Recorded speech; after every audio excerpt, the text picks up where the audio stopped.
Thanks ನನ್ನ ಎಲ್ಲ ಹೆಮ್ಮೆಯ ಕನ್ನಡಿಗಾಸ್ಗೆ ತುಂಬ ಸಪೋರ್ಟ್ ಮಾಡಿದರು ಮ್ಯಾಚ್ ವಿನ್ ಆಗೋಕ್ಕೆ. ಹಾಗೆ special thanks to doctor Savita ma'am ಮತ್ತು ನಮ್ಮ ಹೆಮ್ಮೆಯ ಕನ್ನಡಿಗ ರಫೀಕ್ ಅಲಿ ಅವರಿಗೆ. ಹಾಗೆ ಇದು ಬಂದುಬಿಟ್ಟು Dubai Dasara sports and cultural fest 2025 ಆಗಿರುತ್ತೆ. ಇದನ್ನು ನಂಗೆ ಇವಾಗ ಹೆದರಿಕೆ ಆಗ್ತಿರೋದು ಅಂತ ಹೇಳಿದ್ರೆ 2 ಇಯರ್ಸಿಂದ ನಾನು ಬ್ಯಾಡ್ಮಿಂಟನ್ ಆಡಿಲ್ಲ ದಸರಾ ಸ್ಪೋರ್ಟ್ಸಲ್ಲಿ.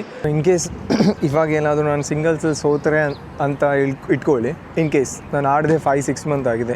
ಅದೇ ಇನ್ ಕೇಸ್ ನಾನೇನಾದರೂ ವಿನ್ ಆದರೆ ಅದಕ್ಕೆ ಒಂದು ಡೈಲಾಗ್ ಆಮೇಲೆ ಆ್ಯಡ್ ಮಾಡೋಣ.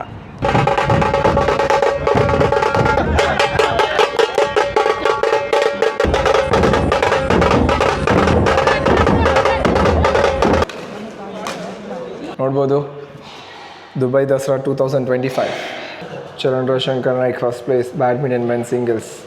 ಮ್ಯಾಚ್ ಅನ್ನು ಗೆದ್ದು ಕ್ರ್ಯಾಂಪ್ಸ್ ಎಲ್ಲ ಬಂದು ಸೆಕೆಂಡ್ ಸೆಟ್ಟಲ್ಲಿ ಶಿವ ನಾಯ್ಕ್ ಅವರು ಬಂದು ಹೆಲ್ಪ್ ಮಾಡಿದ್ದಕ್ಕೆ.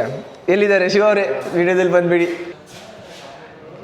ಈ ಮ್ಯಾಚ್ನ ವಿಡಿಯೋ ಲಿಂಕ್ ನಾನು ಇದರಲ್ಲಿ ಹಾಕಿರ್ತೀನಿ.